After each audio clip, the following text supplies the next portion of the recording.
ഒരു നാളിൽ മദീനത്തെ മസ്ജിദിൻ പുറത്തു നിന്ന് ഒരു കൊച്ചു പൈതലിൻ കരച്ചിൽ പോലതാ കേൾക്കുന്നു.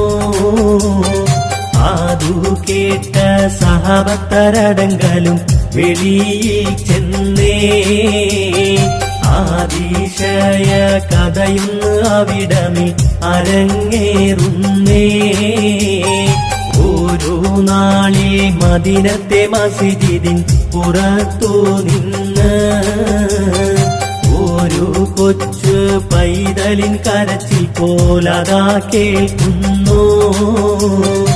അതു കേട്ട സഹബത്തരടങ്കലും വെളിയിൽ ചെന്നേ അതിശയ കഥയൊന്ന് അവിടമിൽ അരങ്ങേറുന്നേ.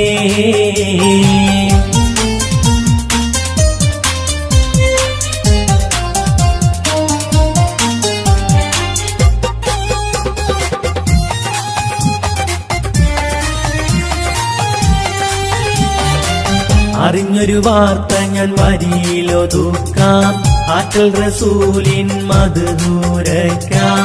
അറിഞ്ഞിടണം നീ കഥ ഇതു ഹക്കാം. അറിഞ്ഞൊരു വാർത്ത ഞാൻ വരിയിലൊതുക്കാം, ആറ്റൽ റസൂലിൻ മദ്ഹൂരക്കാം. അറിഞ്ഞിടണം നീ കഥ ഇതു ഹക്കാൻ. ആക്കാണെ കരഞ്ഞത് ഒരു ഇത്ത മരത്തിൻ തടിയാ. അഷ്റഫുൽ ഹൽഖന്ന് കുത്തുബയ്ക്ക് ചാരിയ തടിയാ.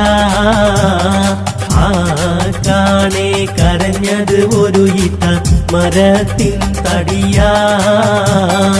അഷ്റഫുൽ ഹൽഖന്ന് കുത്തുബയ്ക്ക് ചാരിയ തടിയാ. ഒരു നാളെ മദീനത്തെ മസ്ജിദിൽ